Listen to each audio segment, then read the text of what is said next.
All right, today we're going to answer a journalist request that a UK accountant can answer.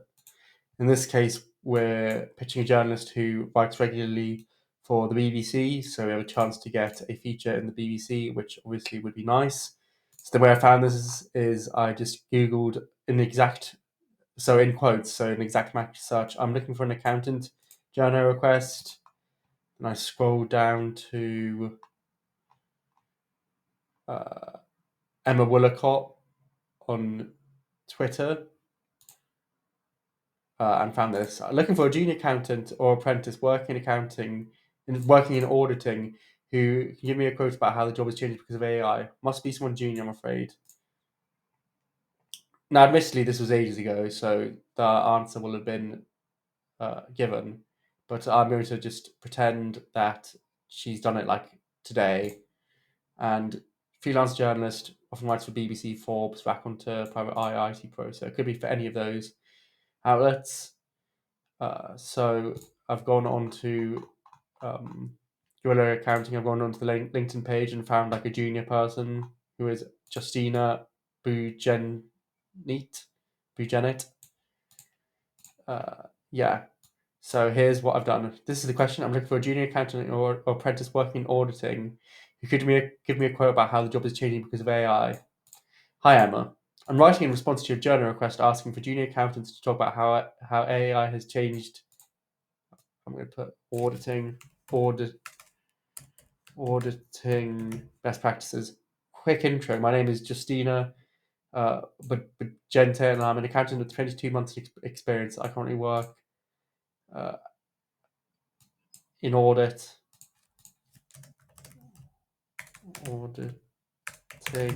at Guerrilla Accounting in Bolton. To answer your questions, I'm going to answer the questions then. I'm going to go, thanks for reading, Emma. You can find my personal details below. Then name, title, company, which I will put a link in here just to make it easy for the journalist to cite. Oh, that's better. LinkedIn, and then a headshot, which I don't have, but I would do, and then I would just do thanks again. What's her name? Justina.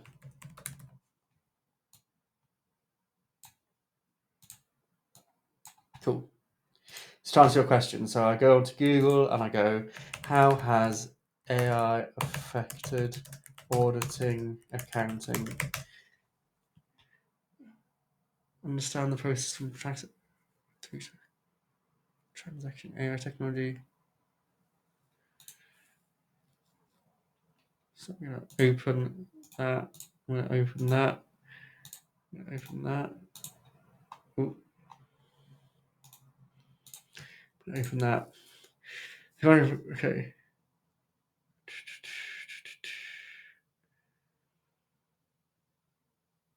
Right. Paris for firms not know what they don't know.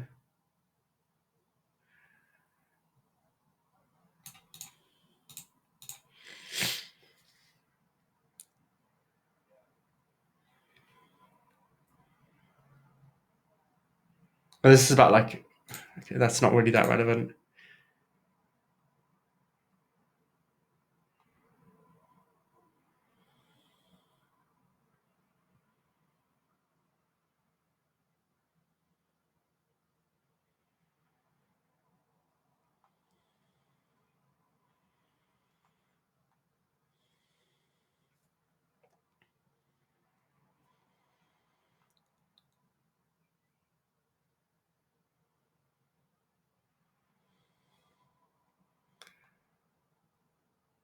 Detecting fraudulent activity.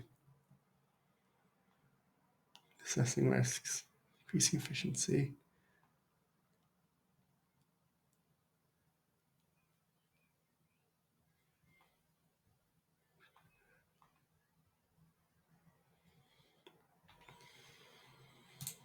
This isn't an easy one. Okay.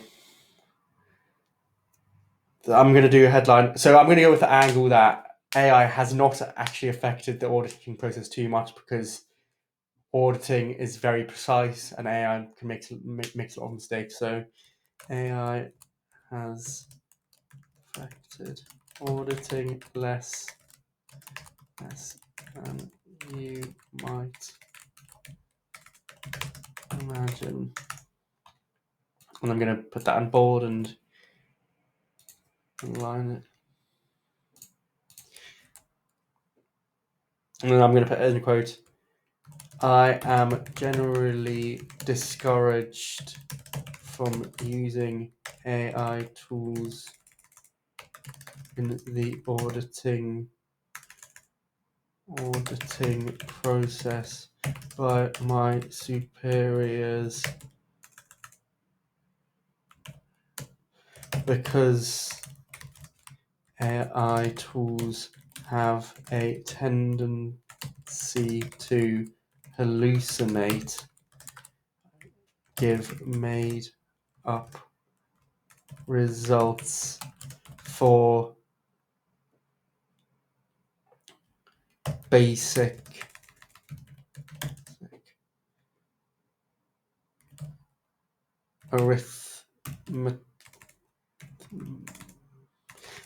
data analysis and arithmetic. The one thing that I do use AI for is to help me present data in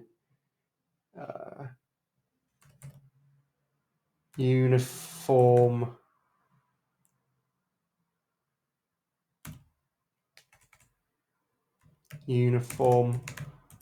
formats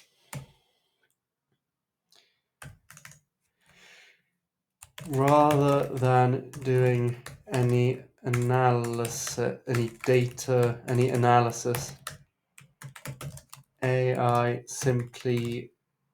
use AI to simply reformat data, for example, from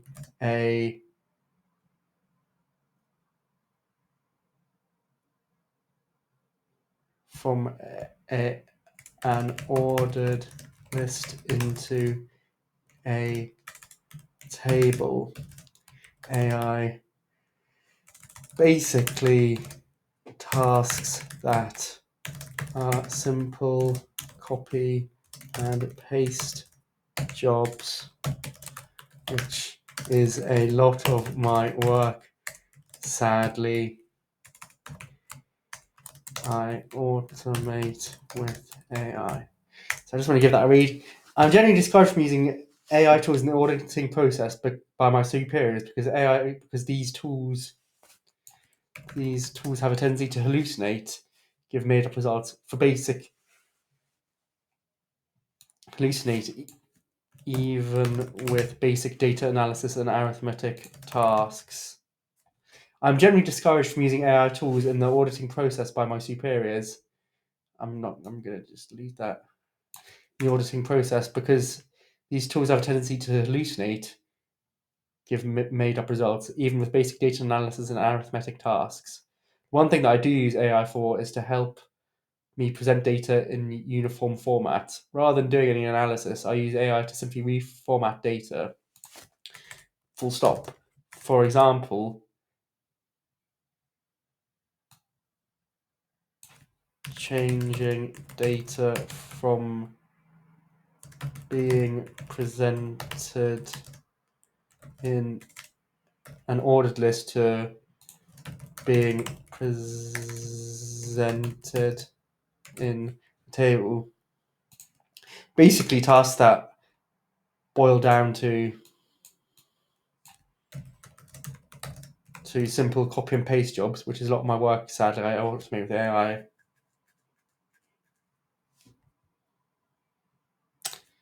I think that's good enough. Like, it's, yeah, I think if she's writing, sorry, I want to look for this person. If she's writing for like BBC Forbes, it's not going to be super, super, super technical. It's just going to be like something concrete, and believable and probably true, without being too technical. And I think that this soundbite does it well. It's also like very, yeah, it's just sort of short and sweet, which is what these journalists tend to want, and everything's cited properly, so they don't need to come back to me with more questions and stuff like that. They can just take the soundbite and run with it. Oh shit, subject line. I always forget to do subject line. I'm just going to do subject line, and I'm just going to do that, and then I'm just going to do that.